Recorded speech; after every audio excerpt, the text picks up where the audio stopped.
If we can create the partnerships to help mitigate wildfire risk, we are doing everybody, especially ourselves, a favor. Same thing with wildlife.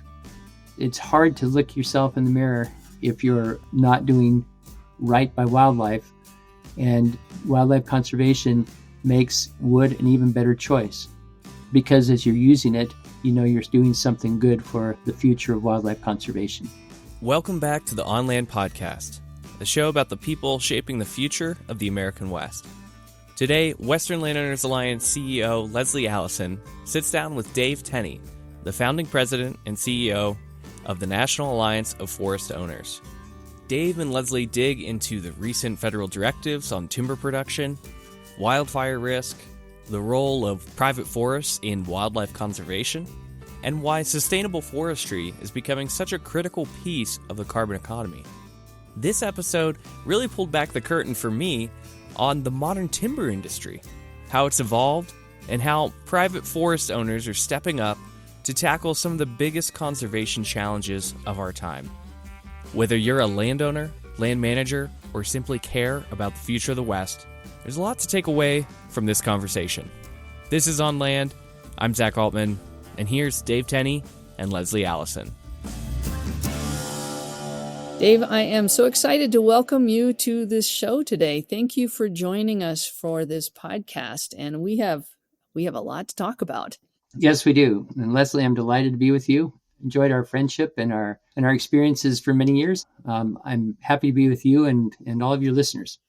Great. Well, for our listeners today, let me just briefly introduce our guest. Dave Tenny is the founding president and CEO of the National Alliance of Forest Owners, which short we call NAFO. Under his leadership, NAFO has grown from 14 initial members in 2008 to 49 member companies that own and manage more than 43 million acres of private working forests and 34 state and national associations that represent tens of millions of additional acres. Dave's passion for building trust and pursuing solutions-based advocacy has helped NAFO become a leading national advocate for the economic, environmental, and social benefits of America's sustainably managed private forests. Dave previously served as the Vice President for Forestry and Wood Products for the American Forest and Paper Association and as Deputy Undersecretary for Natural Resources and Environment at the United States Department of Agriculture, where he had responsibility for the U.S. Forest Service. He got his start in the U.S. House of Representatives, where he served as counsel and natural resources policy advisor for the House Committee on Agriculture and as counsel for U.S. Representative Wally Herger of California. A native of Boise, Idaho, he earned his bachelor's degree in American Studies from Brigham Young University in Provo, Utah, and a law degree from George Washington University in Washington, D.C. So, Dave, with all that, we have so much to cover. And for our listeners, we're going to dive in today to talking about some federal directives influencing forestry right now, wildfire, markets and market access, NAFO's pioneering work on wildlife conservation, and efforts underway in modern forestry to better align economic and environmental concerns. But let's take a moment, step back, and just talk about timber production, Dave, and the timber industry from a 50,000-foot level. And I'm wondering if you might just paint a picture for our listeners of the U.S. timber industry. When people talk about industry of any kind, it's often in a generalized sort of way. So what does the timber industry actually mean? And is it large-scale timber, commercial timber production companies? Does it include small family forests? What percentage is on public versus private lands? And where is it taking place? Well, there's a lot to cover there, Lesli, and it's good to take a big step back to get a sense of the whole picture.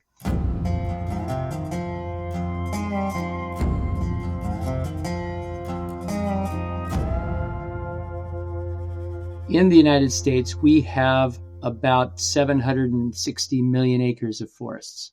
That's about a third of our land base in the U.S. is forested. That's a lot of trees. And when you think about those forests, they are not all the same in terms of their purpose and their function or their ownership. About 58%, close to 60% of all those forests are owned by private entities, individuals, families, companies, so forth. And the balance are public lands. They're owned by or managed by the federal government or state or municipalities or other types of government. So we think about forests generally in terms of private forests and public forests. But NAFO represents a particular part of that private forest sector. We represent the forests that are being managed for timber production. Think of timber production for wood and fiber. And those forests combined represent about 47% of all forests in the United States. So a little less than half of all those forests are the forests that are being managed by private owners to produce wood and fiber for our country. So that gives you a sense of scale for our sector. Now, NAFO member companies, NAFO members, as you pointed out, are still a smaller subsection of that private working forest ownership. And we do represent large and small companies, family-owned, investor-owned, owned by public shareholders, and everything in between. It's a very diverse and very interesting and quite sophisticated sector. It's not your grandfather's timber industry, you might say. And so a lot of people who own retirement portfolios may not realize it, but they probably own timber in some way, shape, or form. And a lot of public pensions own timber holdings. So we have a very, very interesting mix when we talk about the timber industry in the U.S. today. With that super helpful context, let's start first with the thing that so many people are talking about right now, which are the recent federal directives on domestic timber production. So on March 1st, President Trump issued 2 executive orders. One was called the Immediate Expansion of Timber Production. And that executive order seeks to increase domestic timber production to meet the country's natural resource needs and reduce dependencies on other countries. It streamlines permitting, creates a committee to report on Endangered Species Act obstacles, and directs the U.S. Fish and Wildlife Service to consult promptly and to take actions concerning the applicability of ESA emergencies applications. The second executive order, also on March 1st, was titled Addressing the Threat to National Security from Imports of Timber and Lumber. And this one talks about that the United States softwood lumber industry has the practical production capacity to supply 95% of U.S. softwood consumption, and yet remains a net importer of lumber. And so it directs the Secretary of Commerce to conduct an investigation on the current state of production and demand, the role of foreign supply chains, and the feasibility of increasing domestic production, and then to make recommendations based on those findings. And then finally, on April 4th, U.S. Department of Agriculture Secretary Brooke Rollins issued a secretarial memorandum to establish an emergency situation declaration on over 112 million acres of national forest land. The memo highlights the abundance of timber and the high risk of wildfire. It directs the U.S. Forest Service to increase timber outputs, simplify permitting, remove NEPA processes, reduce contracting burdens, and to ensure the U.S. Forest Service delivers a reliable and consistent supply of timber. So the first question really is, how can you help explain these federal orders and also how they might affect private forest landowners? Yeah, I'll do my best. First of all, let me make one point that's really important as a threshold matter. The United States has some of the most productive timberlands in the world, period. And those timberlands provide most of our domestically used wood and fiber. We don't rely on other countries to provide our wood supply. On the margins, we do import some products, logs and timber. Most of that is on the borders, but we have a lot of commerce going back and forth. So that's an important thing to consider. But if you take a step back and look at timber production in the United States, here's a statistic that probably not a lot of people know. 90% of all the timber harvested in the United States is coming from these private working forests. So we are 47% of the total forests in the U.S., but we are providing 90% of the timber harvest. The Forest Service, on the other hand, provides about 3% of the timber harvest in the United States. So by comparison, the private working forests are providing nearly all of the timber that supports our mills. that's important context, because if you're thinking about how to increase domestic capacity and where the greatest opportunities are for increasing domestic capacity, it's going to be on the private forest lands. The federal forest lands may have the capacity to boost that 3%, maybe all the way up to 4%, but probably not much more. And so the biggest challenge that we're dealing with the federal lands has much less to do with timber capacity and much more to do with resource conditions. So think of the threats of wildfire, of insect and disease, and other things that are threatening the health and the resilience of those forests. That's the bigger issue. It's difficult to imagine a situation where we're going to build a lot more mills that are proximate enough to federal lands to turn them into timber producing regions of the country again. But there is much that needs to be done to address some of the risks that occur on those lands. So, for example, in these orders, is one of your areas of interest the wildfire? Imagine that the wildfire is an area of intersecting interest between the public and the private. Absolutely. NAFO companies in the western United States have tens of thousands of acres of common boundary with federal lands. And we're neighbors.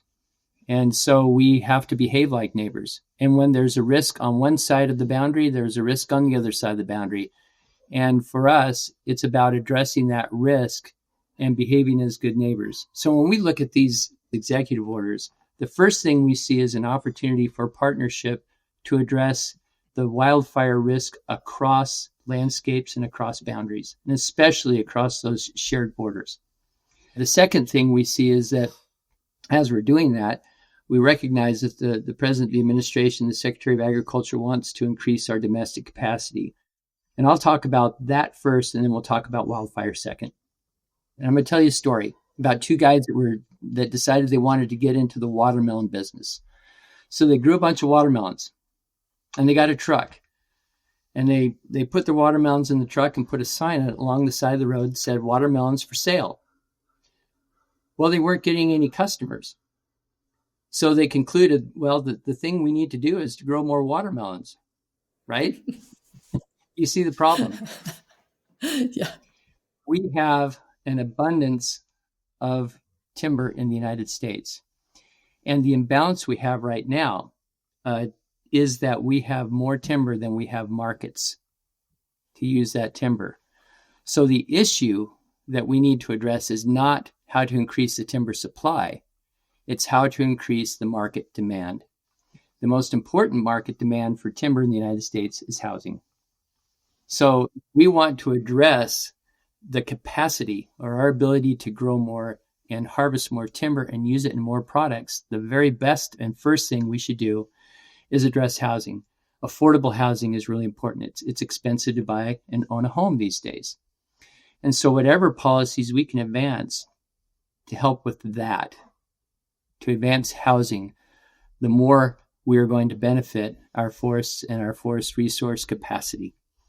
That's the first part. The second part is that there's a lot of stuff that comes from a forest that doesn't go into housing, and we need markets for that as well.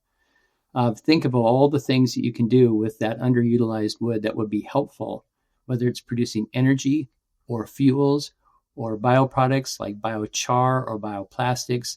Anything that advances the use of that material is also going to advance the resilience and the capacity to grow and harvest and use trees.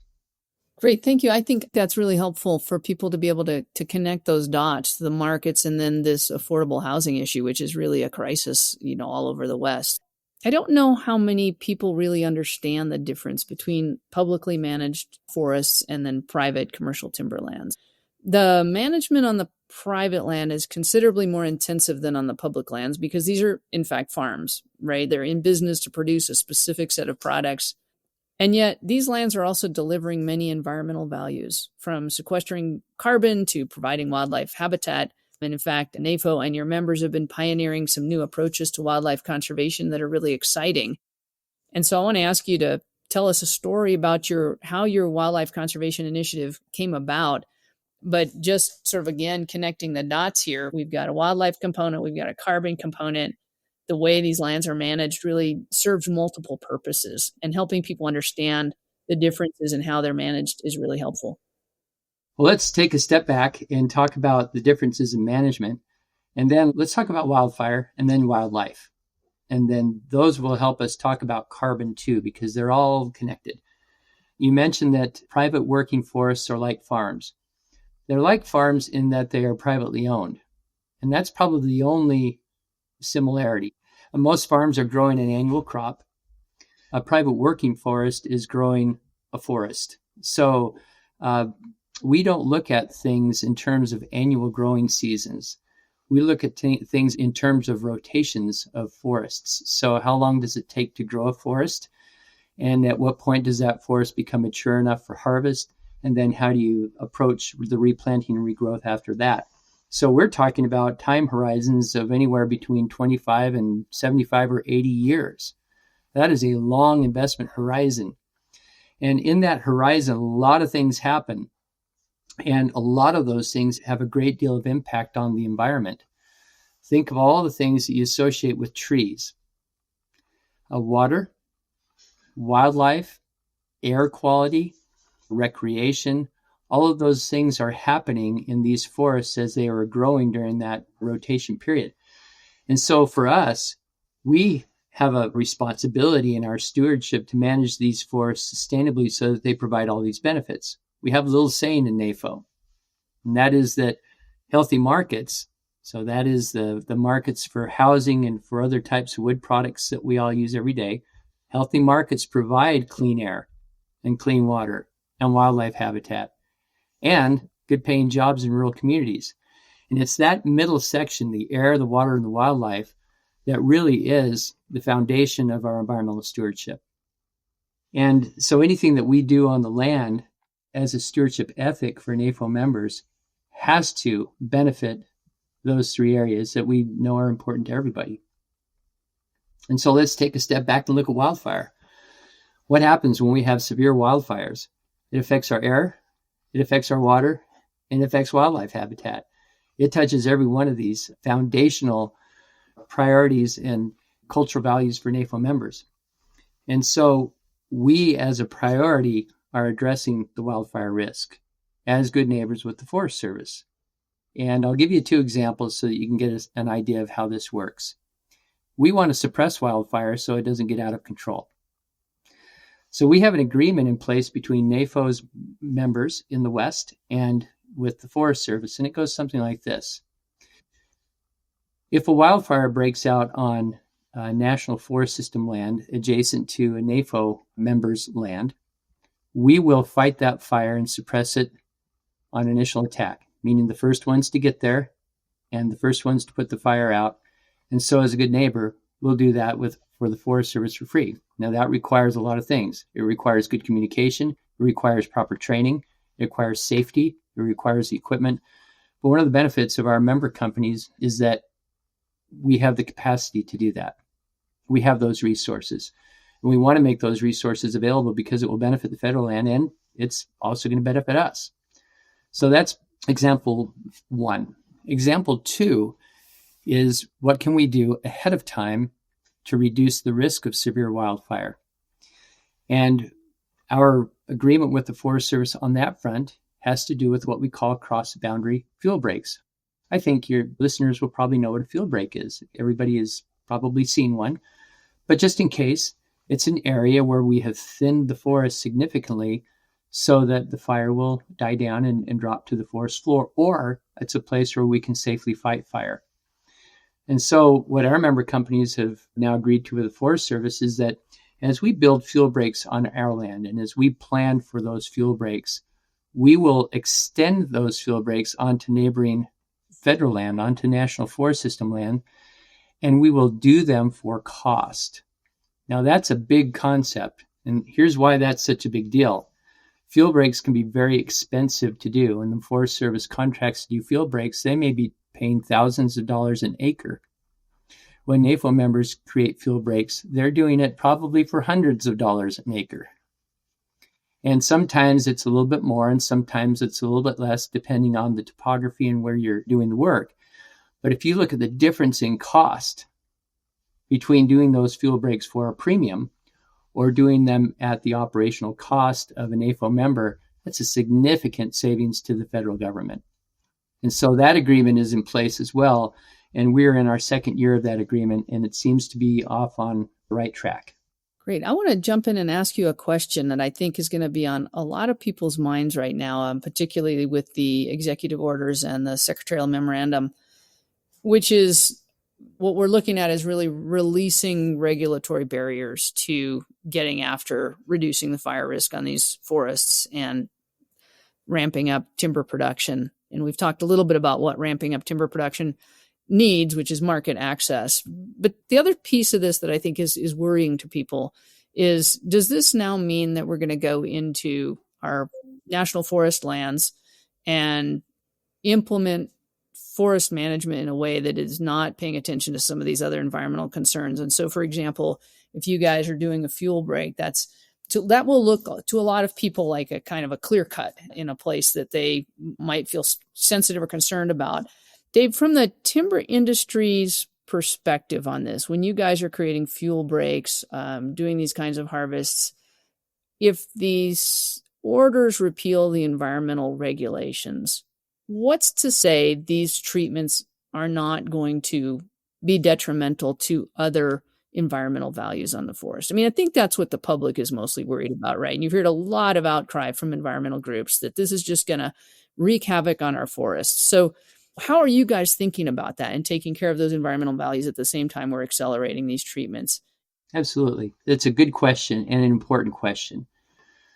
My observation is that I've never met a professional in the Forest Service who got up every morning thinking, what can I do to ruin the forest? That's not the cultural mindset of the Forest Service professionals that I know. By the same token, our member companies, our members, NAFO members, have a commitment to sustainable forest management. In fact, as a condition of membership, they have a commitment to sustainable forest management and third-party verification of those practices. So our members are third-party certified. And that certification is an assurance that we're going to continue to manage the forest sustainably for all the values we've talked about. Now, the Forest Service also has an ethic, and they have a series of laws. Some of those laws have to do with public process, and some of those laws have to do with the protection and the stewardship of the resource. And those come into play often, and sometimes they come into conflict, because when the public is involved in decision-making around public assets, it can get a little bit messy from time to time. But here's the low-hanging fruit in the President's executive orders and in the Secretary's memorandum. The low-hanging fruit is the areas where we can work across landscapes because we know it's the right thing to do. We've already established it's the right thing to do to reduce fire risk. You'll probably cut some trees in the process. And as you pointed out, when you build a fuel break, you're cutting trees. You're not cutting all of them, but you're cutting trees so that the fire behaves differently in that fuel break. But if you take the opportunity that's available to us now and use it to reduce wildfire risk in the places where we know it's needed, and you use authorities that we already have, authorities that have been provided by Congress, to accelerate the process, and it's typically the public process, but there are also some environmental processes that are streamlined, but we know that they are streamlined for a reason. That is because there's a lot of agreement on what needs to happen in these areas. If you look at those places and go there first, you're going to have a lot more success than going into places where that risk is not as great or where the need is not as great. I'll give you two examples of fuel break work that NAFO members are doing. And it gets to your point about what the public will think about these. One is on the El Dorado Forest in California, and the other is on the Tahoe National Forest in California. These are two forests that are heavily used by the public. And so the work that our members are doing is along heavily traveled corridors where their land abuts the federal land. And what they're doing is they're building fuel breaks along those corridors where people are coming to recreate. Because if they come in and there's a fire, they need to get out. And we also want to preserve those forests because they are public recreation forests. They are really important to the public. Those get very, very strong public support. and are a good example of the kind of work that we're talking about. And I can tell you, Leslie, that there's a lot of that work that needs to be done throughout the national forest system. The Forest Service will not be able to get to 112 million acres of national forest system lands that are at risk, but they can get to a good chunk of those that are at highest risk to resources and people and communities where we can work together to get the work done. It reminds me of something that when I was a child, I grew up in an inholding in the national forest, and I used to play in the woods every day. And one day I went out to a place that I hadn't been in a little while, and I was very young at this point, and I discovered that they were logging it. And I was just appalled. I was horrified. There was all these big machines cutting down my woods, and everything looked terrible to me, stumps and big mounds of dirt. And I early on just became absolutely opposed to forest operations, forestry logging. And I kind of set my career in a direction early on towards environmental advocacy.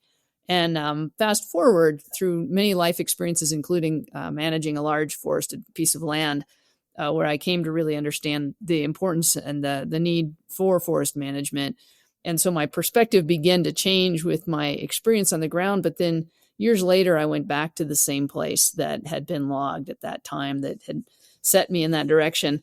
And it was actually beautiful. It was quite something to see what had come back. And there was a kind of a side-by-side comparison, because right across from it was a place that had not been treated at that point. This is on the national forest. And on the place that had been treated, there was all kinds of understory, wildlife, grasses, bushes, healthy trees. It looked beautiful. It was the place you'd want to go hang out. Right across had not been treated. Most of the trees were dead, disease, insects, almost no understory, no way for wildlife to move through that. And it was really eye-opening. It was just a really interesting experience for me. But I learned that, when you're doing forestry, it can look like a mess when it's happening. And yet, wait a little bit of time and actually the effects can be quite positive. When you talk about that, Leslie, you remind me of something that is important, and that is sustainable forest management. It's the process of growth, harvest, and regrowth, right? And that is the way sustainable forestry works. Each year, private working forest owners will plant somewhere around 1 billion trees in the United States. That's a lot of trees. So 1 billion seedlings with the intent of making sure they grow to maturity, because that's what private working forests do. That is the business of forestry. And when I think of NAFO members, just our members, which are only 40 million acres of that 350 plus million acres of private ownership, we're planting almost 400 million of those seedlings, just our members. Wow. And why are we doing it? Well, because we're providing a lot of timber, but because we want those forests to regenerate, regrow. And you bring up the point now of what happens when we do that, and it brings us to our wildlife conservation work. I'll tell you the story of what we are doing and why it's important to us, and why it should be important to everyone. As we grow those forests and as we manage them over those long periods of time, we recognize the importance of the habitat those forests provide to a variety of species, terrestrial species that like the land, aquatic species that like the water. We recognize that 60% of the at-risk species in the United States need the kind of forests that we're managing. That's a lot of species, and that's a lot of risk for those species that we can help mitigate. So we came up with the idea of what we call the Wildlife Conservation Initiative. And it works really simply.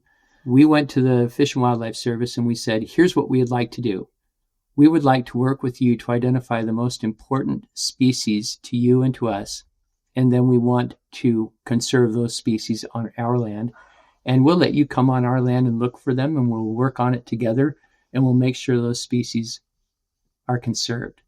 Now, if you think about that from a landowner perspective, you've got landowners, you've got Fish and Wildlife Service, and you've got species. That's not always been a happy mix. So we had to take a bit of a leap of faith, but our objective was to create a culture of trust around species conservation. And so what came of that has been a change in culture. And now we have a nationwide partnership with the Fish and Wildlife Service that we call our Wildlife Conservation Initiative. And our objective is to protect and conserve common at-risk and listed species. We now have agreements in place for listed species that enable the Fish and Wildlife Service to get data on listed species from our land for the benefit of conserving, recovering those species. And it's okay. And those agreements are helping us do what has frankly never been done before. That is to build trust around species conservation between the federal government and the private landowner in ways that are culturally aligned with both the government and the private landowner, and that hopefully create a model for others. You know, we have been so inspired at Western Landowners Alliance by the work you all have done in this. I've listened to webinars and heard some of the stories about the accomplishments you've had in the Southeast and other places, and just want to say hats off to you all. And I think this is a piece of the story that more people really need to understand and appreciate. And I think it goes to your point, Dave, that, you know, this isn't your grandfather's forest industry anymore. Like you, in working in forestry through the parts of my career that I have, I never met a forest manager that didn't have an interest in ecology, in wildlife, in healthy forests and clean water and healthy watersheds. And I think all of us learn through the decades, right? Every industry, every business, as people, we continue to learn and evolve. And I think seeing where you guys are in leading this work is an inspiration. And I hope a sense of some comfort to folks out there, especially as we hear these waves of news that can be so alarming for a number of folks who do have environmental concerns about the impacts of forest management. I have another question I wanted to touch into on that, unless do you have anything else that you'd like to tell us about the wildlife initiative at this point? Maybe it's a perspective. One is that we often look at the Endangered Species Act with respect to what it tells us we cannot do. But it's better to look at the Endangered Species Act from the standpoint of what does it not tell us that we can't do. All right, you see the difference? Mm-hmm. We've been focusing our efforts on what the Endangered Species Act doesn't tell us we can't do, because there are some permissive aspects of the Endangered Species Act, and that is where we are getting our best results. That's where we're making our greatest progress. So that's one perspective. The second perspective is that we have learned together with the agency that voluntary collaboration is much, much more effective than reactive regulation. It will always be the case. We see that also in our work. You know, I've pointed out many times to people, you can pass laws that tell people what they can't do, but you can't pass laws that tell people what they have to do, especially when it comes to land stewardship. And so many species depend on the actions of private landowners, on the decisions that we make every day out on the land. And so working with the landowners rather than against the landowners to support and encourage that voluntary conservation goes much, much further than simply regulating what can't be done. And I think that's what you guys are really showing the path forward on. Without question, if when NAFO was created in 2008, if someone would have told me that our closest working relationship in the federal government would be the U.S. Fish and Wildlife Service, I would have belly laughed. Different day, different set of issues, different culture. Today, I'm able to say that with great joy and pride. I mean, this is an important relationship. And when I look at the Fish and Wildlife Service, they are as important to NAFO members as the Forest Service is. And that's saying something. That's an amazing statement. I hope people really will pay attention to that. It's quite remarkable. I want to also do a shout out actually on that line to an organization that's actually grown out of your work in that space, which is the Conservation Without Conflict. Leo Miranda is heading that up, a former U.S. Fish and Wildlife Service regional director, and it's really looking at the change in culture inside both the Fish and Wildlife Service as well as from the private landowner side about finding ways to work together to really advance conservation goals in a win-win way. And it's a wonderful group. We're excited to be involved in that with you guys, looking ahead to a future in which we do see more collaborative and enduring conservation outcomes because of this kind of cooperation rather than conservation being, fought out on a kind of a war basis like it has been for so long. So kudos to you guys for that.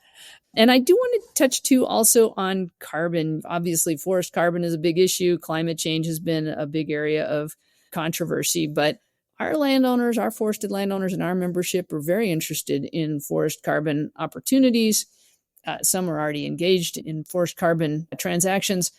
And it's also still kind of a wild west. And so I'm just curious how you guys are looking at the forest carbon space. Is that a competitive thing with the timber industry, or is that a compatible thing? Well, here's what we know. Let's start with some data, because data is a wonderful place to start. With regard to forest carbon, you'll remember that I said earlier that our private working forests, that's 47% of our nation's forests that are producing timber for wood and fiber production. They're providing 90% of our timber harvest. So one would think if we're cutting all those trees, that's got to be doing a real number on carbon in the forest. Well, here are the data points. Yes, we're providing 90% of our timber harvest, but those forests are also providing 80% of our net carbon sequestration from all forests in the United States, public and private. So less than half the forests are providing 80% of the sequestration. That is the carbon that we are actively taking out of the air every year. Well, that makes sense because our trees are going to be younger and they're growing and they're just taking carbon out of the atmosphere quickly because that's what growing trees do. Well, one would say, well, that must mean that most of the stored carbon, the carbon that's in the more mature or older trees, that must all rest in the public lands then. Well, no. Over half of all the carbon storage is in these same forests. So we're carrying more than our fair share of the carbon storage and also carrying much more than our fair share in the carbon sequestration. And if you add to that the amount of carbon that's stored in the wood products that are produced from our trees, the story gets even better. So when you think about the carbon that's stored in wood, just in the wood that's in buildings today, there's more carbon stored in buildings in the U.S. today, close to 3 times as much as all the carbons that's stored in all of our national parks combined. Wow, that's a very interesting data point. And that's just the carbon that's fixed in wood. And we're adding to that every year. And we'd like to add to that even more by building more houses. And it really is quite a story internationally. International organizations that look at carbon have determined that the greatest benefit that we get from our forests is through a combination of forest management, growth, harvest and regrowth, forest products, the things that we make out of those trees that store carbon for a long time, and energy. And we have a combination of those 3 things. We are going to get the optimal carbon benefit from our forests. Now, that suggests that active forest management is going to be a smarter carbon play than just preservation. And that's not to say that you have to harvest every timber stand out there or every forest in the United States. That's not the case. But it is true, the data show us that active forest management is a better carbon outcome than not. So in terms of how that translates to carbon markets, how does that work for you all? Are you all able to take advantage of carbon markets? What we do is we focus on what we are able to claim about the carbon benefits of our forests. And we want that data to be as credible as possible. We've been working with the Forest Service on that, and that work continues. And that work will continue because it's important. We've got a lot of important data sets out there that show what timber inventory or what forest inventory means from a carbon standpoint. And we've got a lot of data from the private sector that shows the carbon benefits of building with wood. Well, we want that information to be open sourced and available to everyone, because that will help people in the marketplace make important decisions about product choice. And so when we think about carbon markets, we think about it in terms of how carbon flows from the forest into products, into consumer goods, and into the marketplace as a whole, and into the buildings of today and tomorrow. Now, there are some cases where people want to use forests to grow more carbon in the forest, and that's fine. And that will happen mostly on the margin. And where we can make those contributions, we will. And NAFO member companies do that. NAFO members are involved in some of those kinds of forest carbon plays where the forest itself is producing carbon and that carbon sold in the marketplace. But most of our carbon benefits come from the combination of trees and wood in the marketplace to produce durable things that you and I use every day. Wow, that's super interesting. I do want to call out, you guys have a great data visualization section on your website there at the National Alliance of Forest Owners. Encourage folks to take a look at that piece on the website. Do you have any advice for landowners with forested lands that are looking at the carbon markets right now? That's a good question. If you're going to do carbon, the first thing you want to make sure of is that whatever you can claim is absolutely credible in the marketplace. Because the marketplace will rise or fall on the credibility of whatever it is that's being sold. And it doesn't matter what it is. It could be a consumer product of any kind. If the consumer product is flawed or faulty, eventually the market will reject it. So if you want to be involved in carbon markets, make absolutely certain that whatever claims you're making and whoever you're working with is enabling you to make claims that are absolutely credible. Great advice. And we do have carbon registries that have protocols in place that have to be met, but those protocols are only as good as the fidelity with which they are used. They're like a building code. You can have a building code, but if you don't follow the building code, you're not in a safe building. So if you're going to sell carbon, make sure that whoever you're working with is using those protocols with great fidelity. That's great advice, Dave. And, it points to just the importance of everybody in whatever industry it is out on these landscapes and beyond, really, rising to their highest and best, right? Trying to enact ethical business practices, ethical land management practices, being cognizant of all the different concerns that society has, and I think that's the way that we meet so many of the challenges that we've got today. And you all are really, I think, lighting the path that way. Looking ahead, I'm wondering where you see risks for forest landowners and where you're seeing opportunities, and whether that's for your members or forest landowners in general. Well, let's start with the opportunities. I like opportunities. I'm a glass half full kind of a person. We know that people are going to continue to need a place to live. We have a housing shortage in our country right now, and that housing shortage will continue until we fill that need. And so the demand for housing is going to be an opportunity going forward. And we will certainly support whatever can be done to make housing more accessible and affordable to everybody. And that will be good for us. That's a great opportunity for the forest. New market development is another opportunity. There are so many things that you can do with the wood from trees. We want to have the ability to create sustainable aviation fuels, sustainable maritime fuels, sustainable transportation fuels of any kind. Well, wood is a really good source for those types of fuels. And so that's an opportunity that we want to develop and grow over time too, because there's a great need. And we can be a part of that. Wood can be a great part of our energy future overall. Whether we're using it for transportation of one kind or another, or whether we're using it for the production of electricity, or whether we're using it in other advanced processes that will enable us to find new sources of energy for an ever-expanding energy consumption need in our country. All right. Then I think another really great opportunity for us is to build the partnerships that will help us solve problems, and at once solve the problem and advance forestry, and thereby advance the markets for forestry. Wildfire is a great example.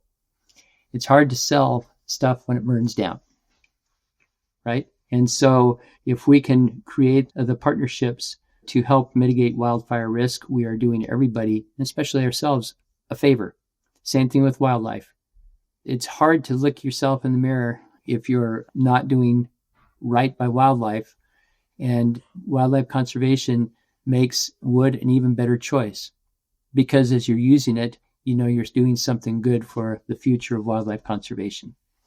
So those are the opportunities. The risks are the flip side of the coin of the opportunities. A loss of market demand is going to be our greatest single risk. And as I said at the outset, with regard to the executive orders, the focus should not be on supply. The focus should be on demand. If you increase demand, supply takes care of itself. We have enough wood in our country to supply all of our domestic needs and to export both wood and products abroad. So domestic markets, export markets, the risk of those not being strong enough is a significant risk for the entire sector and for the forests. Of course, wildfire is a risk. Any kind of disturbance is a risk. The final one I mentioned is just contraction. Contraction in the wood-consuming sectors. I'll give you an example. We've had a lot of mills closed in the United States that produce fiber for paper and pulp and other types of products that compete internationally. That contraction closes those markets. Well, that wood doesn't have a place to go. If that wood doesn't have a place to go, those forests lose their value. And when those forests lose their value, there are other competing land uses that come into the picture, and you have the real risk of losing those forests altogether. I want to just build on that by saying that in my experience, and this is in the Intermountain West, trying to manage a heavily forested private landscape, not for commercial timber production, but simply for forest health, we struggled to do that because we did not have the markets, and because the markets support the loggers, then you have to have the trucks, and the whole chain of supply has to be there to support the forest management. We had very thick, overgrown, diseased forests at high risk of wildfire that are very critical to municipal and agricultural water supplies downstream for hundreds of miles. We really wanted to take care of the forest and restore that forest health. And that was a very limiting aspect of what we could do. One of the things that we were trying to do at that time was to restore fire, because we understand that fire is important in fire-adapted ecosystems. We were trying to restore fire to the forest. The forests are so overgrown, however, that we couldn't just go in and ignite a prescribed fire without going in and thinning first. And so again, to do that kind of pretreatment to restore the fire ecology, we needed that infrastructure. We needed those loggers and places to take that wood. And we really didn't have those. And so I think that is a critical issue for just simply restoring forest health across the West, much less the whole timber production and all the benefits that can also generate. So I did want to ask you, how do you think about prescribed fire and natural wildfire use for natural resource benefit? Well, I'll answer first with this. Private working forest owners and NAFO members in particular are the nation's largest users of prescribed fire as a management tool. We do it more than anyone. And so we understand it. And we do a pretty good job, because you don't hear a lot of reports of us burning down our own forests. That's true. Right? Yes. So I can assure you that if that were the case, you would be hearing about it in national media, but it doesn't happen because we know how to do it and we do it safely. And so we're proponents of using prescribed fire to reduce wildfire risk, but it has to be done in the right conditions and in the right way. And some of the challenges that we have seen on federal lands have been a result of not doing it in the right conditions in the right way. I think that's pretty safe to say. So we're big supporters of using fire at the right time and in the right place in the right way. We're not big supporters of using fire as a management tool in the height of fire season. Got it. Yeah, I think many in the public would align with you there. We are here in New Mexico, where we had some pretty bad experience with some fires not too long ago. So there's that concern. Well, Dave, thank you so much for taking the time to be with us today. Your insights are really helpful, and I hope people really take some heart in hearing about your work And thank you again. I was glad to join you. And thanks again for the opportunity. Thanks again to Dave Tenny for joining us today. You can learn more about the National Alliance of Forest Owners at the link in the show notes, which you can find by heading over to onland.link/podcast. On Land is a production of Western Landowners Alliance, a West-wide organization of landowners, natural resource managers, and partners dedicated to keeping working lands whole and healthy for the benefit of people and wildlife. This episode was hosted by Lesli, Allison, and produced by Zach Altman. If you enjoyed this episode, please share it with a friend and leave a review wherever you listen to podcasts. Thanks for being here. We'll see you next time.